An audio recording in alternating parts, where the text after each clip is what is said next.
Tucson police say an officer pulled a man over for an improper right turn. He identified himself as being in the country illegally. He had no driver's license. It didn't take long for protesters to show up. More Tucson police showed up to hold them back.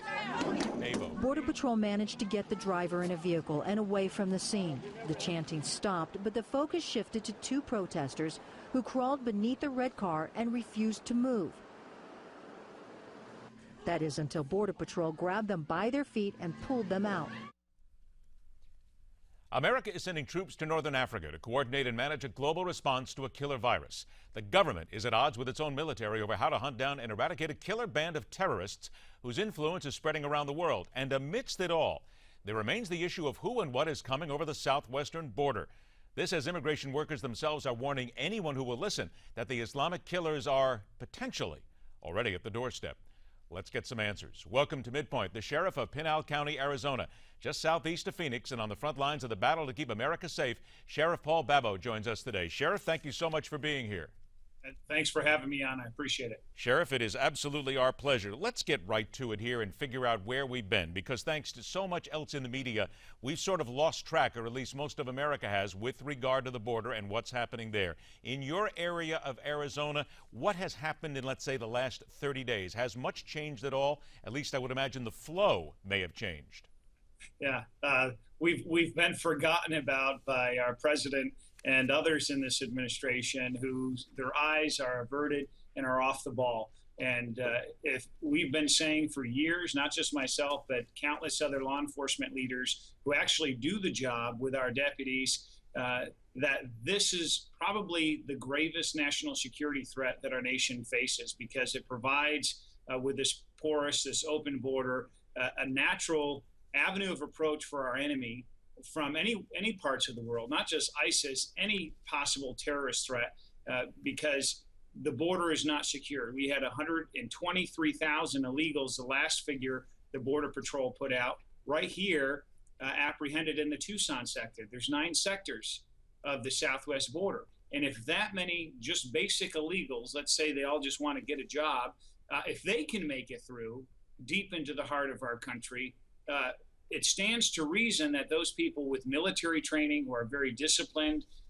have deliberate plans, who have all the financial resources at their disposal, that they could also make it in undetected and could harm our nation. Sheriff, weren't we led to believe at least a month ago that there was going to be a change, that the government would get involved, that there would be money, help of some kind coming your way? At least that's what the American people were told. What you're telling us now is something entirely different from what we have been led to believe by this administration and by the Justice Department, correct? Yeah, that's more talk and more lies, and that's what I called it, lies. Here's the proof. This one guy, this one of 4, not just illegals, cartel members, was deported. He freely admitted it 16 times. This guy was just arrested this past month, and so this time we caught him was number 17. So clearly, there's no consequences for breaking the law, whether you're even a cartel member or if you're an illegal immigrant. 17 times, and so we shouldn't be surprised to wonder why he's going to be back next month or another month from now, an 18th time. And so if this guy can get through, and we didn't catch him just 16, 17 times, how many other times now has he been in our country without our knowledge or without our permission? So if this guy and scores of others can get through, and this in law enforcement, we call these clues, that clearly the border's not more secure than ever. And the president has absolutely failed in his core responsibility in the Constitution to protect and defend our nation here at home. Let's deal in some stronger language then. The president has failed. Has the president also, bald-faced, in your opinion, lied to the American public to this point on immigration and the border? Yes, and there's no doubt. It's like, I look no further than my own county. 2 years ago, they released 300 to 400 serious criminals, violent offenders in many cases, 2 who were charged with manslaughter, several that were charged with aggravated assault, armed robbery, sexual molestation of children, illegals. These aren't even criminals from our country, but from foreign countries, largely Mexico, and the president just summarily released them into our communities. And then Jay Carney, his spokesman, and all his administration first said I was lying. And then after members of the media did FOIAs, Freedom of Information requests, and actually proved that, in fact, they had released 2,228. And so we catch these people in lies time and time again until we have to drag them into the light of day and show them for who they are. Sheriff, let's give people a sense of perspective here. How far are you right now in miles from the Mexican border? Just over 70 miles north of the border. Okay, so about an hour's drive then, pretty much, an hour, a little bit more than an hour. Here was the president of Mexico, Enrique Peña Nieto, who recently sent a letter. He called the increased law enforcement presence at the Texas border, of course. I want to make this point, but this is the president of Mexico calling the border reprehensible as far as the increased law enforcement, and said Governor Rick Perry's decision was an attack on good relations and neighborliness. When you hear something like that coming from the president of a sovereign nation on the other side of the border, who in the opinion of many does absolutely nothing in order to help stem this tide, how angry does it make you to basically hear them taking a slap at what America's trying to do to protect themselves? I've had enough. And it's like President Nino and whoever else. I get the fact that we have to have good relations, and I want, and all of us want good relations with our neighbor to the south, not only because of the trade, because they're our neighbor. And there shouldn't be this hostility, but my God, secure your own border.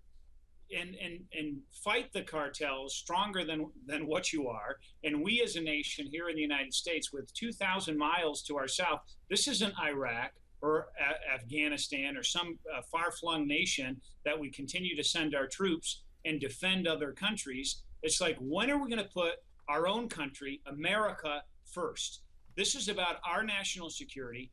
It's not only been through intelligence that we've learned that ISIS and others are planning to harm our country.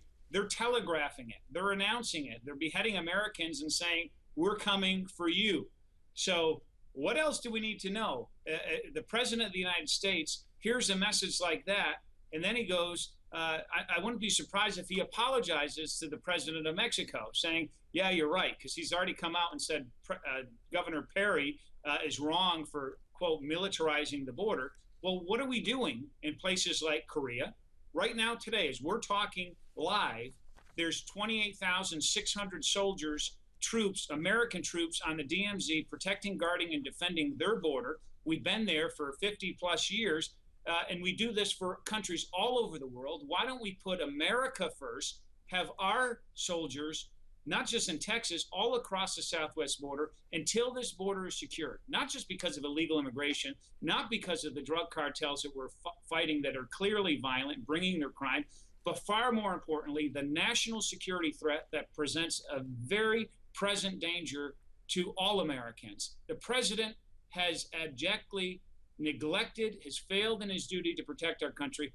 What he needs to do is to send troops to our border, secure the border, build the infrastructure to permanently sustain that security, and then enforce the law, just like the law is enforced on you and me and every other person in our country. But it appears there is no law when it comes to illegal immigration. I have about a minute left here. Would it then be your opinion and your statement that simply stated you are overwhelmed? The police department, law enforcement is overwhelmed with what we have here. So without military help, and you would have then no problem with the military being on the border if you had the choice to make right now, that you are so overwhelmed that without a military presence on the border, it is simply an impossible war to win.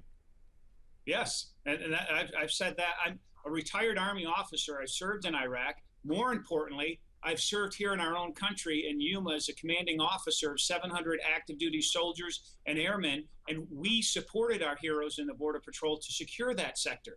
97% reduction in illegal entries and drug smuggling. We can do it. I reject these defeatists who say this border can't be secured. We have to. The time has passed. The wolf is at the door. And if we don't secure this border, I fear for what's next.